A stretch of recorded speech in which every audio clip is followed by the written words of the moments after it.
This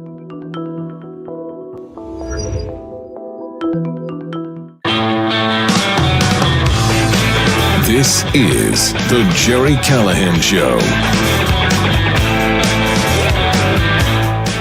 And it is Wednesday, May 28th, a beautiful spring day in New England. We don't have a lot of beautiful spring days. Basically, in New England, we go from winter to summer in a matter of like 2 days. But this is one of those days, lovely views off the New England coast.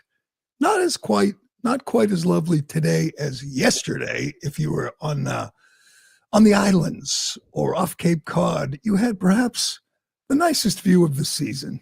If you were just hanging out, waiting for, the sun to set, checking out the view on the ocean, here's what you got to see. Can you get that for me, please, Ironhead? We had a ferry leaving Nantucket for the mainland. Happens a lot. Happens all day from Martha's Vineyard and the island of Nantucket. Usually it's, the beautiful people going back and forth from their summer homes. Yesterday, you had this. You had a ferry loaded up with illegal aliens. As we know, Nantucket is a hotbed for illegal aliens. Many, many child sex predators have been nabbed on the island of Nantucket. Maybe some of them are on that boat, but they loaded up a dozen illegals, ICE did, and ferried them back to the mainland where they will eventually be deported. It's a beautiful sight. We want to see more of it. It's happening. I got to give Tom Holman and his crew credit. They are spreading out around the country, and they are doing their job, and they're ramping up. Get the other video from Weymouth, Massachusetts, where they chased an illegal alien, and he climbed a tree. I'm not sure what he thought was going to happen. Maybe he thought they wouldn't notice. He was wearing an orange construction vest, and he climbed a tree, and they just kind of waited at the base of the tree for the illegal alien to come down. But that's what we want to see. That's what we voted for, exactly what we voted for, and it's happening. And Mike Davis, the legal analyst, the firebrand right-wing legal analyst who does a lot of cable TV, he made a great point. He said, everybody saw that ferry carrying all the illegals off the island of Nantucket, and there was no injunction from a district court judge trying to stop them. I wonder why that is. Could that be because they are Nantucket types, they're Martha's Vineyard types, and they know they have a big problem with illegal aliens, and they want them off the island? He points out, he suggests that ICE concentrate on white liberal enclaves, wealthy towns, and see if the judges step up and try to stop them. Or do they just want to stop them when they're taking them out of, bad neighborhoods? Not in our backyard. But that was a beautiful sight, and hopefully it continues, because let's be honest, they could deport thousands every day, and it wouldn't be enough. We have 15 to 20 million people to get to. Again, starting with the worst of the worst, public safety threats.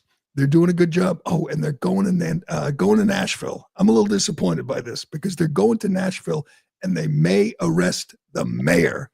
And I'm still hoping my mayor, Mayor Wu in Boston, is the first mayor to be handcuffed and lugged for obstructing ICE. But maybe this Nashville guy is going to beat her to it. But then again, maybe it'll start a trend. Maybe he'll be the first mayor to get arrested, and maybe it'll be many, many more after that. But it's just another example of just how out of touch and off the rails we are in these blue areas, these blue states. I mean, 77 million people voted for this. We don't look at arrests of illegal aliens and think, oh man, it's like the Gestapo, as Tim Walz said. It's like the Nazis coming after Jews. No, we don't look at it that way. They're not innocent people. They're illegal aliens. They're criminals. Most of them, many of them, have committed crimes. We've gone over it on a daily basis for the last couple of years. They must get them, and they must get them all. And normal, decent Americans see these videos, hear these stories and stand and applaud and want more. That's what we want. More, more, more. All right, we have a whole we have a whole show about out of touch Democrats and just how badly they've lost their way. And yesterday we talked about the George Floyd thing, how they're sticking to that, how they just can't let go of these things that have been debunked and disproven and exposed, how they, one after another with the COVID vaccine, with the January 6th, uh, with the Biden dementia, and one after another, like dominoes, these silly conspiracy theories have fallen. And yesterday, I'm having trouble getting my mind around this. Yesterday, RFK Jr., along with Jay Bhattacharya and Marty Makary, his team at the FDA, at the CDC, announced that the HHS, the CDC, will no longer be recommending the COVID vaccine. And I'm thinking, oh, that's good, because I think it's past time. It's about time. Not for everybody. They're still recommending it for lots of people, but for babies, babies and pregnant women. Now, granted, I have not stayed on top of this as well as I should, but I hear this announcement. I read this story and I say, wait a second. So he makes this announcement on May 27th, 2025. I got a question. Until yesterday, the CDC was recommending the COVID vaccine for babies and pregnant women? What? Why, first of all, why did it take the Trump team this long, 4 months? Secondly, are you telling me the CDC under Joe Biden was recommending the COVID vaccine for babies for the last 5 years, 4 years? I'm sorry, I'm troubled. Why would a baby need a COVID vaccine? Why? Even if it weren't dangerous, even if there weren't potential side effects, why would you ever give a COVID vaccine to a baby? Anybody on the comment line have an answer to that?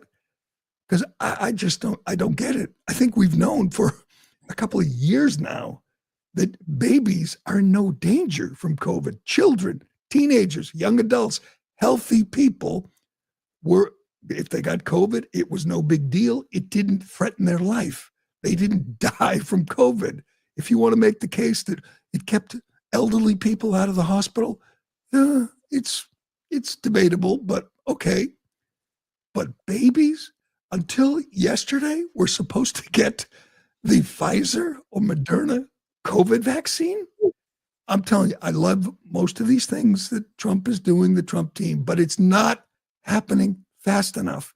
This should have been a day one priority.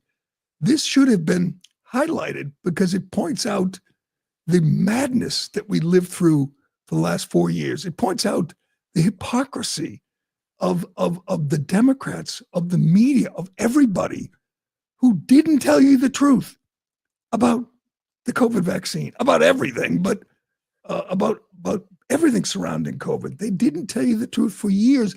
And when we finally learned, they were lying to you. And I think lying to you for the money.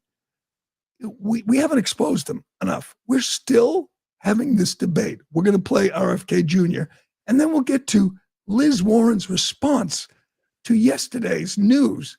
I was wondering this. When I heard this, obviously, I was shocked that it has taken this long. And secondly, I said, wait a second. So someone's going to disagree with this? Somebody is going to come out and say, wait, we have to continue to vaccinate babies and children for COVID, which isn't a problem really with anyone right now, but it was never a problem for babies. It was always a lie. There was never a reason for a child, a healthy child, to get the vaccine. And we're not even admitting that.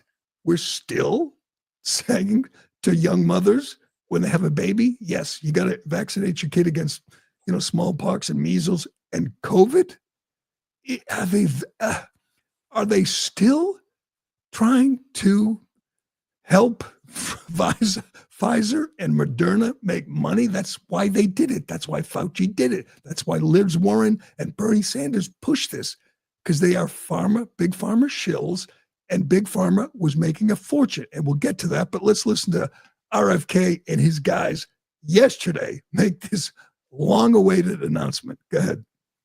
Hi, everybody. I'm Robert F. Kennedy Jr., your HHS Secretary, and I'm here today with NIH Director Dr. Jay Bhattacharya and FDA Commissioner Dr. Marty Makary.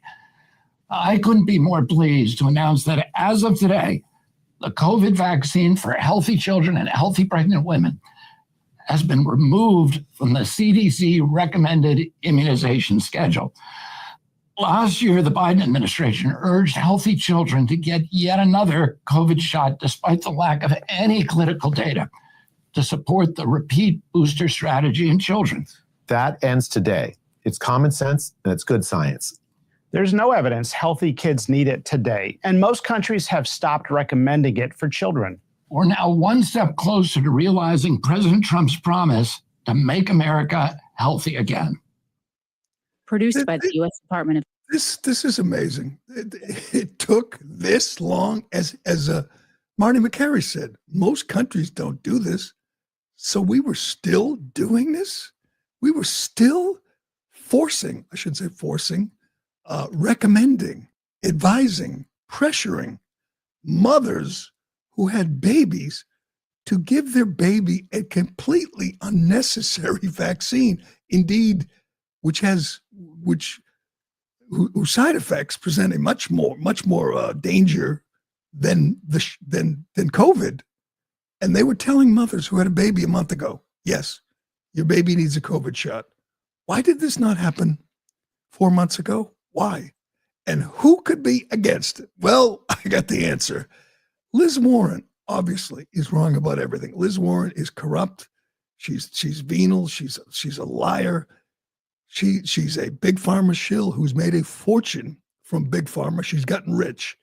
But after this announcement, I found this amazing. I had to go back and read this 3 times to even, I can't believe it's real. Show me Liz Warren's tweet. She didn't make an announcement, but she posted a tweet. She writes, when Americans raised concerns about RFK's anti-vax views, he said he was not going to take away vaccines from anybody, but now he's taking them away from millions of mamas and babies. Vaccine recommendations should be based on science, not RFK's political agenda. So Liz Warren, my senior senator, was upset that they told mothers they no longer had to vaccinate their babies against something that was no threat to them, that they weren't going to get, and if they got it, it wouldn't matter. So they didn't need this vaccine. Obviously, they never needed it. The real crime is that they ever gave a baby or a pregnant woman the vaccine. And she says he's taking them away from mamas and babies. First of all, he's not doing that. He's just not recommending it. You could still do it. Hell, you can go to CVS today with your baby and get him vaccinated. Why would you? Maybe because you've been brainwashed. I can't think of any other reason. Why would you get a baby a COVID vaccine? Why? Why would you do that to your child? Why would you think you have to do that?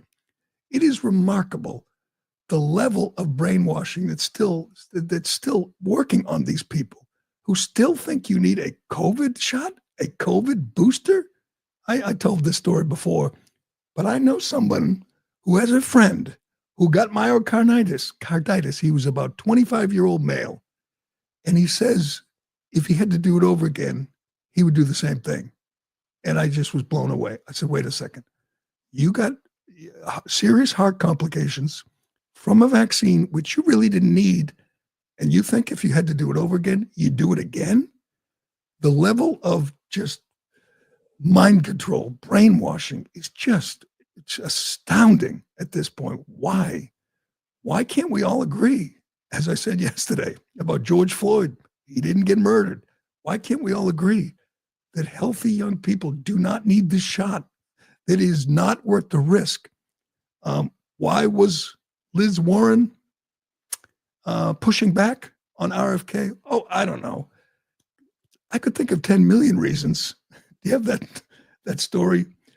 Liz Warren, obviously, we know she's bought and paid for by the big pharma industry. Here's a post from Mila Joy. She's good.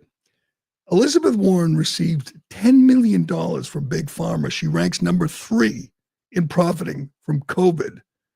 There's the list right there of senators, congressmen. Number 1, Bernie Sanders, 23 million. This is for the last 24 years. Bernie Sanders, 23 million. Raphael Warnock, 14 million. Liz Warren, $10,477,000 from Pfizer and Moderna and big pharma companies. There is why you want babies to get vaccinated, because these companies have made a fortune. There was a story yesterday, I think we got it. The big pharma, Pfizer, Moderna, and others made $1,000 a second during COVID. They made a fortune. There were dozens of big pharma executives who became billionaires. Here it is from the Daily Mail. Pfizer, BioNTech, and Moderna are making combined profits of more than $1,000 every second as COVID vaccine developers prioritize contracts with rich countries instead of developing nations. So they make $1,000 a second and they kick back millions to our corrupt legislators, including Liz Warren, who thinks mamas and babies should get this vaccine. And I should put the onus on the mamas, because why would you do this? Have you heard of a lot of babies suffering from COVID? Has there been a lot of stories of children, toddlers dying from COVID? Of course not. RFK is really good on this. I mean, say what you want about him and all his eccentricities. He is pushing back. And when he speaks, just think of the difference. Dr. Fauci got rich. All the people at the CDC, they were taking kickbacks. They were getting rich. He knows it. He knows where the bodies are buried. He knows just how corrupt the system is. And when you see him or hear him, you know he's not on the take. And that's a refreshing change from the last regime. Here he is pointing out, and as I've said about him, he has an incredible mind. He remembers numbers. His book about Fauci is amazing. I've never seen anything so well documented. And Dr. Fauci still hasn't sued RFK. You know why? Because it's all true.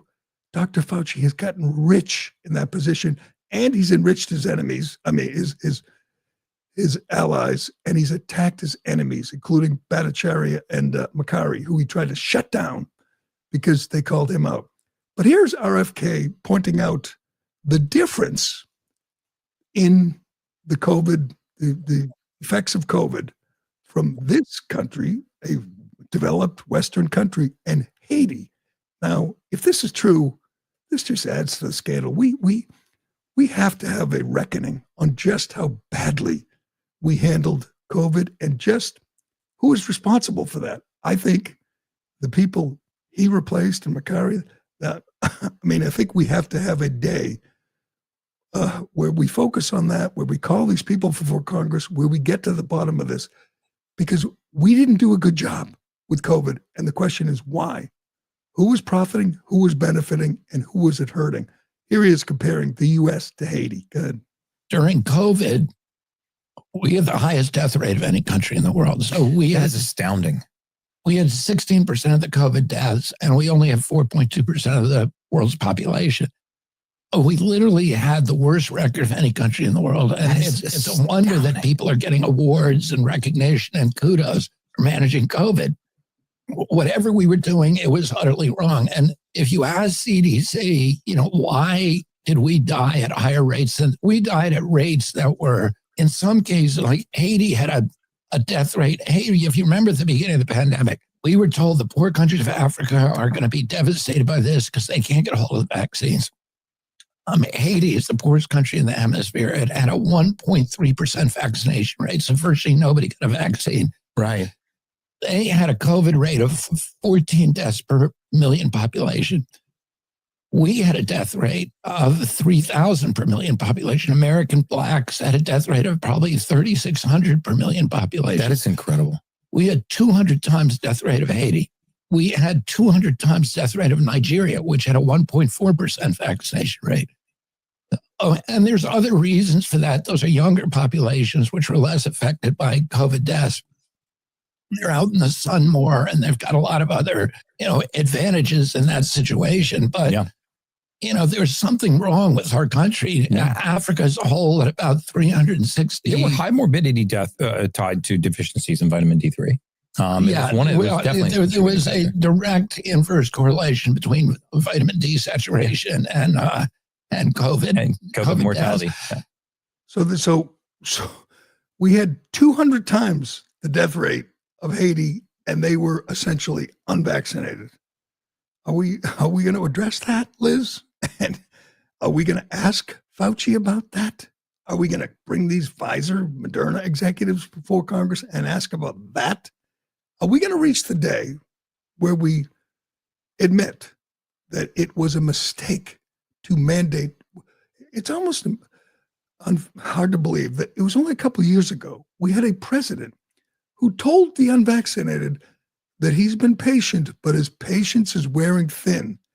Kicked them out of the military. He fired them from the federal government. Cops, firemen, fired for not taking a vaccine, which we now know was dangerous in many cases and certainly unnecessary. Didn't stop the transmission. Didn't prevent you from getting COVID. And these people were threatened with their livelihoods by the president of the United States. I realize we got a lot of scandals with Biden. We got the dementia scandal and the laptop and the pardons, but this is a massive scandal. I can't imagine being one of those people who've been vaccine injured because you were forced to get the vaccine by your federal government, and the government, which was recommending it for babies until yesterday. Insane. But hopefully Liz Warren gets caught up any minute now in this or one of these scandals, because there was a really interesting revelation last night. Before we move on, we got to get to this. David Sachs, the crypto czar for the Trump administration. He's at this big crypto conference in Vegas right now. And he goes on Fox last night and he just drops casually his theory of who was operating the autopen. Obviously, that's the big question on everyone's mind in DC right now. Who was running the country? It's kind of an important question. Who was issuing the pardons? Who was signing all the legislation? Obviously, it wasn't Joe Biden. He was not well. He was not capable. He could not fulfill the duties of the president. So somebody stepped in and operated the autopen. Listen to David Sachs' theory. Go ahead. This is the financial system of the future, Jesse, and we have to encourage it. What the Biden administration was doing, and let's face it, it wasn't Biden. Elizabeth Warren controlled the autopen during that administration. She, for some reason, has this pathological hatred of the crypto community. She wants to drive this community offshore. She doesn't want it happening in the United States. That's the wrong policy for the United States. We want all the innovation happening here. This is a financial system of the future. It's cheaper. It's more efficient. We want it happening here, Jesse, and I think people are thrilled that President Trump is making that possible. He didn't say she operated the autopen just for that issue. He said Elizabeth Warren was operating the autopen. Now, I don't ask for much. I am praying to God, please make this be true. Wouldn't that be the greatest if we find out that Liz Warren was indeed at least one of the people operating the autopen, and everything that was signed by Liz Warren, or for that matter, Jill Biden or Ron Klain or Hunter Biden, is null and void. I mean, it has to be, right? You can't say Liz Warren or Hunter Biden signing Joe Biden's name to something doesn't render it null and void. Of course it does. That has to happen. We need answers. I know James Comer and the Oversight Committee is promising to bring in the Politburo, the shadowy figures who are operating behind the scenes in the Oval Office. He's vowing to bring them in, get them under oath, and find out who actually was running the country. And it was probably a combination of them. But please, I want Liz Warren to be one of the shadowy figures operating the autopen. All right, we got much more to get to. Liz Warren was not the most embarrassing elected representatives from Massachusetts yesterday. Not even close. Yes, she is a disgrace, and she never fails to embarrass the state of Massachusetts. But yesterday she got topped, and it is incredible. Oh, and by the way, big announcement from the NBA, the WNBA. They did an investigation. You're not going to believe this. And they found out there was no racism from the fans toward the whatever team Angel Reese's team is on. Hard to believe, huh? In less than a year, there's been 2 race hoaxes from Angel Reese. And you know what'll happen? She'll do it again, and they'll play along again, and everyone will say, ooh, there was racism in the WNBA. Is there any place in society where there's less racism than the WNBA? Oh, it's just silly. We'll get to that and more, but first. Excuse me. If you're still tossing and turning all night and feeling edgy during the day, let me tell you about CBD from CB Distillery. Millions are turning to their CBD for relief because it works. In fact, over 90% of customers report better sleep with CBD. And it's not just sleep. CB Distillery offers targeted formulations for just about everything: sleep, stress, mood and focus, pain after exercise. I got that too. They even have CBD for pets, and it's all made from the highest quality, clean ingredients, no fillers, just premium CBD. I've been taking it for sleep for the last couple of weeks, and it's been amazing, sleeping like a rock. With over 2 million satisfied customers and 100% money-back guarantee, CB Distillery is the source to trust. If you're struggling with sleep, stress, or other health concerns and haven't found relief, make the change, like millions have, to CBD from CB Distillery. And for a limited time, you can save 25% off your entire purchase. Visit CB Distillery and use promo code Callahan. That's cbdistillery.com, promo code Callahan. I will said it before, we will say it again. The supply of racism in this country will never meet the demand from Democrats, from the media. They just can't let it go. You know why? Because they can come up with some outlandish accusation of racism. They could say the fans at WNBA games were making monkey noises. And you know what the WNBA will do? You know what the media will do? You know what ESPN will do?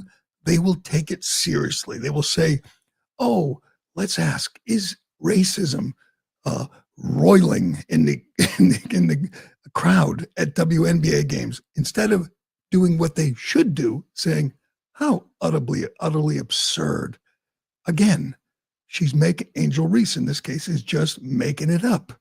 I don't know when we'll get to the point where we don't take these people seriously, when we don't hear Jussie Smollett's story about 2 MAGA guys in MAGA hats at 2 a.m, beating him up and putting a little noose over his neck. Obviously, we all knew that was fake. The cops knew, the investigator, but we had to indulge this huckster, this hoaxer. And we're doing it again with Angel Reese, who again, twice, she's already done it in less than a year, said, oh, they were racist. Anytime, she gets a little upset or a little offended or a little jealous of Caitlin Clark or others, it's racism. So she claimed the crowd at a game against the Indiana Fever uttered racist remarks after Clark had a hard foul on her, got a call for a flagrant, of course. It wasn't. And the WNBA investigated. Well, yesterday they came out with their results. I'm sorry to disappoint you, Angel Reese, and all the Jamel Hills and everyone else. But the WNBA comes out with a statement saying the WNBA today issued the following statement. Quote, we have investigated a report of racist fan behavior in the vicinity of the court during a May 17th game based on information gathered to date, including from relevant fans, team, arena staff, as well as audio and video review of the game, we have not substantiated it. The WNBA is committed to fostering a safe and inclusive environment for everyone and will continue to be vigilant enforcing our fan code of conduct. What the hell is that about? Obviously, she was making it up. Obviously, nobody was making monkey noises or uttering the N-word at Angel Reese at a WNBA game. Yeah, sure. People who go to WNBA games, they're closet Klansmen. Portnoy came out with a statement, and he was absolutely correct. Portnoy obviously has become a big WNBA fan, like a lot of us have since Caitlin Clark has come along. But he came out. Let me get the story. But he came out and just said how absurd this is.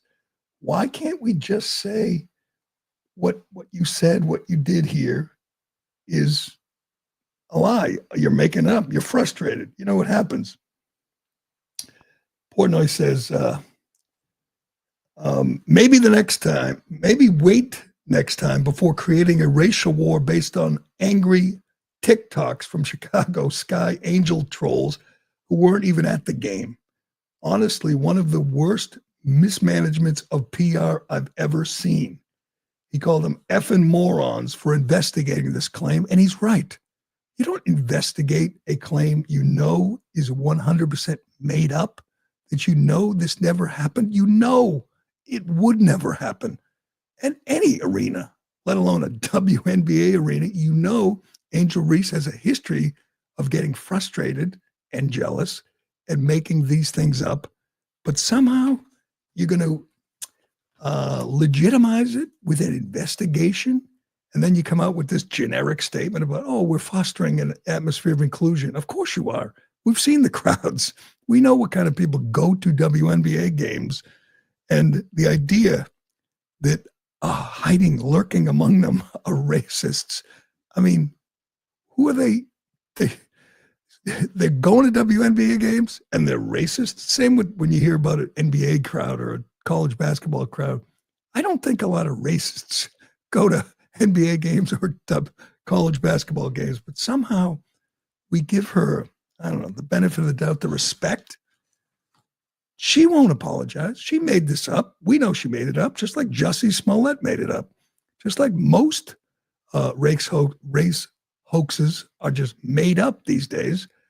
These people, you know, in the media, in the WNBA, that they can't handle it. That they want there to be racism. They want there be the people, these dark, shadowy, racist Klansman figures lurking in the crowd and making monkey noises and dropping the N-word. They want that to be the case because they want to be victims. And it just isn't the case. It just isn't believable anymore. You have to move on at this point, which brings us to my congresswoman, perhaps the worst elected representative in the country. She is, I've gone past calling her a disgrace. And yesterday I called her demonic. This is demonic. This is diabolical. She represents the 7th Congressional District in Massachusetts. There's a lot of issues, like a lot of congressional districts, in her district. You know, you name it. Taxes are too high. Housing costs are high. Traffic. I know that sounds trite, but traffic is a huge problem in the 7th Congressional District. She doesn't care about any of that. Jobs, unemployment, crime. There are things a congresswoman should be working on, clearly, in any district, but particularly in hers. There's real issues. She should be talking to her constituents. She should be coming up, I don't know, with solutions for the illegal alien crime problem, something she has never talked about. But she wakes up in the morning, says, yeah, they voted for me. I'm representing them, the 7th Congressional District. What can I do to make their lives better? She does the opposite. She thinks she's, I don't know, Malcolm X. She thinks she's fighting to end Jim Crow. She's fighting white supremacy in Boston. I don't think Jim Crow was ever a problem in Boston. I can assure you it is not a problem now.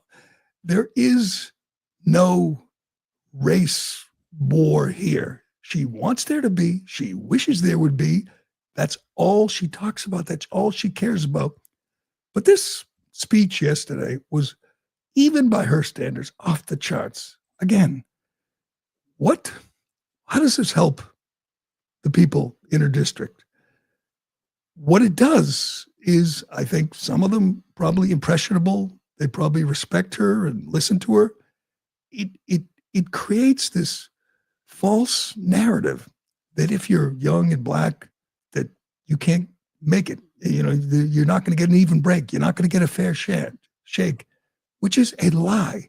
This whole spiel by this awful woman is a lie. She lies to her people, her constituents, her voters every day, tells them if they're black, the country's just not going to give them a fair chance. If they're black, they have to worry about white supremacy and Jim Crow. If we had an honest media, if we had an honest Democrat Party, they would call this out and say, this is not helpful.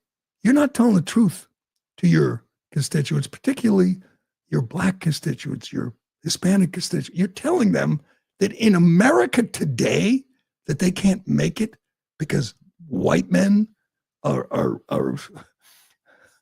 discriminating against them, are keeping them down. It's just a lie. And somehow people will vote for this. I guess it's a tactic, divide and conquer, divide them along racial lines and get the angry, minority vote who thinks that Jim Crow's a problem, get them to vote for you. But again, even by her standards, this is just despicable. Check it out. We're fighting for justice, for dignity, and for policies that center the people, because the movement for black liberation, for economic justice, for a multiracial democracy did not end in 1965. This movement is still alive in 2025 because Jim Crow is still alive. As Dr. King said, the work of segregation is another form of enslavement, just shrouded in different niceties and complexities. So they may call it by different names, but we are still in the civil rights movement. Jim Crow is still alive when they are right now seeking to resegregate our schools, workplaces, and communities.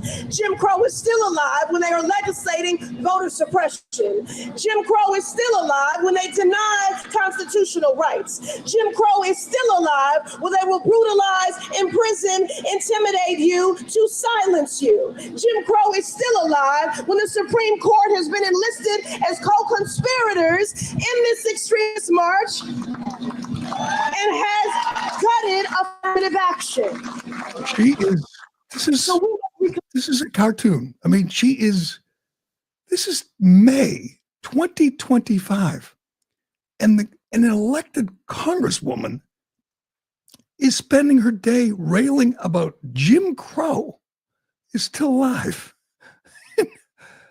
How is she not laughed off the stage? How is this absurd caricature of a congresswoman shown any respect? How can anyone support this? I don't care what race you are. How can you support this? This woman is obsessed with Jim Crow and systemic racism and white supremacy. That's all she does. That's all she talks about. Again, I don't like any liberal Democrat. I don't agree with them. But this is demonic. This is making something up, trying to roil up your people, trying to divide people along racial lines, trying to fan the flames of racial resentment in 2025. What the hell is she talking about? Resegregate our population? Who the hell's doing that? Could you be specific, ma'am? Who's resegregating America? I mean, you're the one obsessed with race. You're the one making everything about race when it's not even true. You're just making it up. And I guess it'll be disappointing because she'll get reelected. She'll win easily. There'll be no challenge. She'll continue to rail and rant about these imaginary racists out there keeping her people down. How can anyone endorse that? How can anyone support that? It's just truly is despicable that we're still doing that. And that's not even something from 10 years ago. That's something from 50 years ago you would hear. In Boston in 2025? What in the hell are you talking about? You absolutely absurd, laughable, silly, crazy lady. Just amazing. All right, we got much more to get to. We got to get to Jake Tapper, our daily installment of the empty shell of a man that used to be CNN anchor Jake Tapper. And we have time. I want to do this story from the UK where they are putting people in prison. Thousands of people are going to prison for tweets. Yes, I'm not sure UK is still an ally. I think it's time we offer asylum to UK tweeters. Mean tweeters who are going to prison. Maybe we could offer them refuge in the United States. We'll see. We'll get into that and more. But first. Excuse me. Another volatile day on Wall Street? If the ups and downs of the market have you worried about your retirement, you're not alone. At SecureMyRetirement.com, we help you take control with strategies designed to protect what you've built. We create guaranteed income streams, protect your principal, and help you grow your savings without risking it all to market swings. If the market is up, your investments grow. If the market is down, you lose nothing. No more sleepless nights watching your 401k take a hit. It's time for steady, smart, and secure planning, built for today's uncertain economy.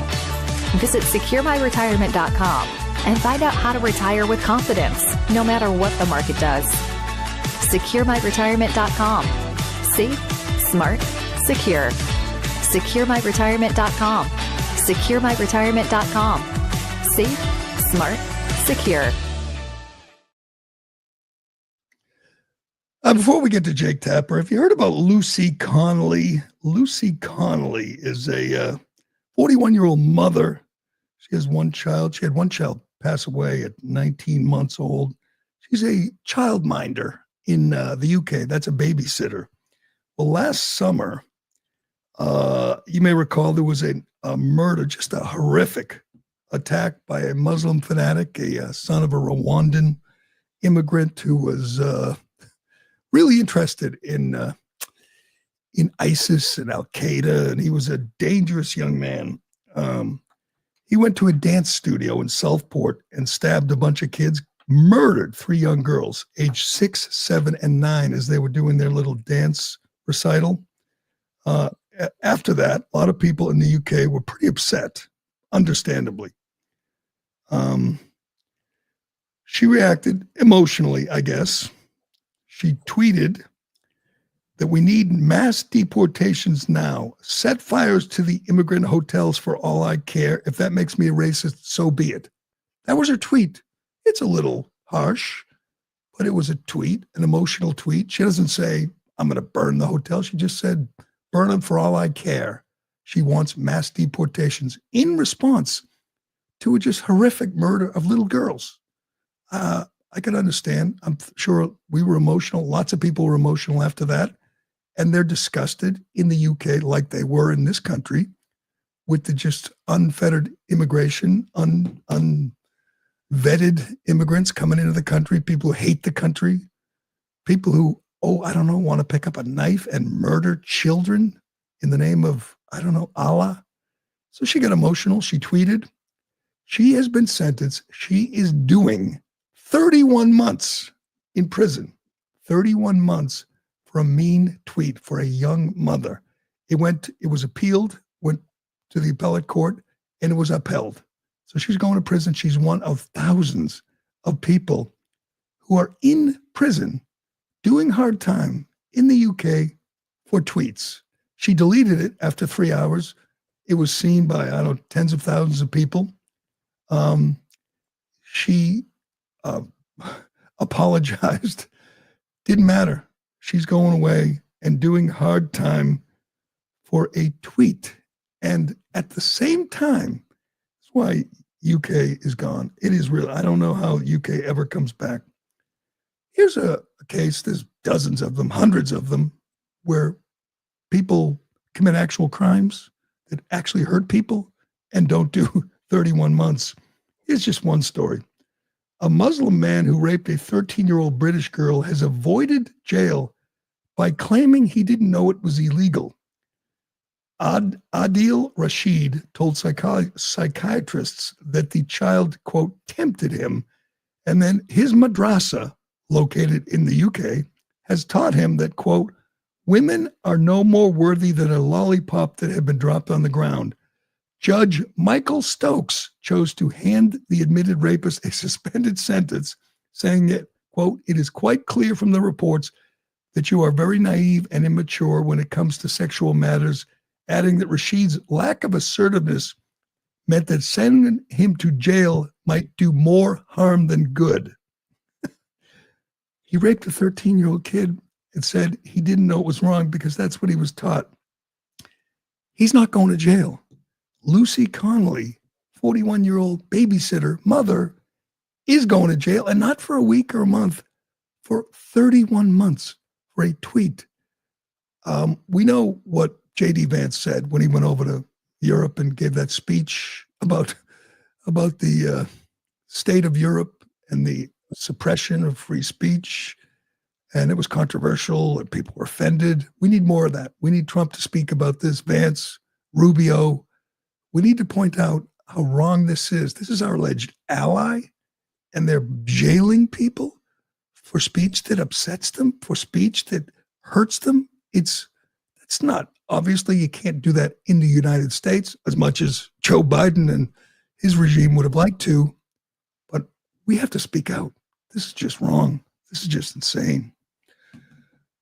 Let's get to Jake. Let's get to fake Jake. We're going to do him every day because I'm just fascinated by this book tour. This is a man who's going to make a lot of money, as I've said before, but he sold his soul for this money. He put his name on a book. I'm going to guess his co-author did most of the work, and his job was to create attention and buzz around the book, and he succeeded. But I'm not sure it was worth it, Jake. You were already rich. You were fairly well respected among the fake news. No more. Your days are over. You are a joke. You are just an empty shell of a man out there just hawking a book that about a cover-up which you participated in. We know the whole story, but I think Jake is getting a wake-up call by this experience. Here he is. This is an amazing story, talking about going on a podcast from a left-leaning podcast, and what he learned on that podcast. Keep in mind, by the way, the Democrats at this point, they're spending $20 million to try to learn how to connect with men. That's their new strategy. They have a whole plan on how to connect with young men because they got trounced among young men. And it doesn't include, coming out against men playing women's sports. Wouldn't want to do that. But it's about jargon, learning how to speak to young men. It's absolutely comical. But here's where Jake realized that the Democrats, the liberals out there, really have no interest in connecting with young men. They don't like young men. That's their problem. It's not a matter of messaging. It's a matter of respect and resentment, which is what they feel for young men. Check this out. I went on a left-leaning podcast that shall remain nameless, and we were talking about my kids because I think they were both people without kids. And they asked me about my son, and I said he was, he's a football player and he wants to be a policeman. And their joke was about my 15-year-old son. Oh, how does he feel about minorities? Like the idea that he wants to be a policeman, therefore he's racist, my son. And that was the big laugh. And then I got dragged in the comments and all that stuff. And I thought to myself, this is why you fuckers are losing elections. 100%.